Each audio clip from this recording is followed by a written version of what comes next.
Hi everybody, I'm Kristen at Upright Health, and today we're going to talk about the office life.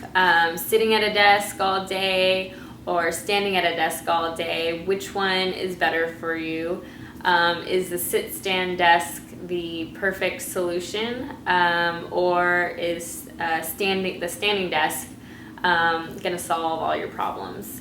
So this is not only a question we get all the time here at Upright Health, but it's also something that I had to deal with in my journey to getting out of back pain and hip pain. I used to be a marketing manager at a tech company, and I had to sit long hours in meetings and at my desk.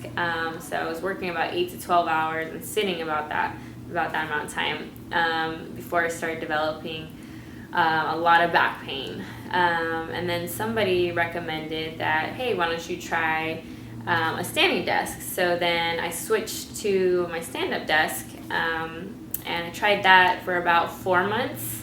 And then not only was I getting back pain, the same back pain, if not worse, and I started getting hip pain, first the left one and then the right one, and then I started getting knee pain, and then my feet started hurting, and then I also actually got some numbness going down my legs. So for me, the standing desk was not the perfect solution to my problems because I hadn't addressed the muscle imbalances around my hips that were the root cause of my pain. So I also had wrong activation patterns, so these things needed to be addressed and reprogrammed before I could even go to a stand-up desk and even support my own weight properly.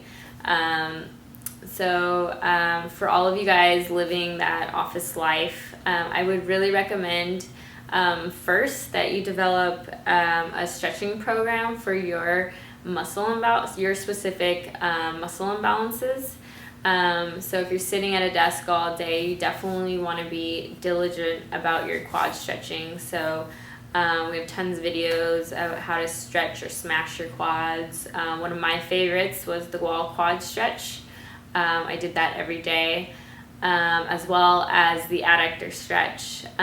So if you're sitting at your desk, one thing you can do is you can throw your leg up onto the chair when you're just taking a break, and you can have your heel down, weight in the heel, and then you want to just hinge at the hip, keeping a neutral spine and pushing the glutes back, pushing that butt back, and you want to feel a stretch right here in your inner thigh. So that's another one of my favorites. Another one you could do because you're sitting all day is the hamstring stretch. So you're just gonna, same thing, hinge at the hips and lean forward, and you want to feel the stretch all right here, keeping your hips straight forward. You don't want to twist or tilt, just keep it straight forward. Another thing I would recommend is not only building a specific stretching program, but also being really, really diligent about glute training or glute activation exercises at least 3 times a week, especially if you're sitting on your glutes all day. They need to be reprogrammed and reactivated, so making sure that we don't get any muscle atrophy there. And let's see, and there's also a number of exercises I'm sure that we posted that you can do. One of my favorites was the glute bridge, so that really helps to activate your glutes. And then I would, thirdly, if you have any access to a sit-stand desk, so the one where you can adjust from sitting to standing throughout the day, you can switch. That would be really good to breaking up the positioning throughout the day. So that's it. So if you have any questions, just feel free to ask, and remember, pain sucks, life shouldn't.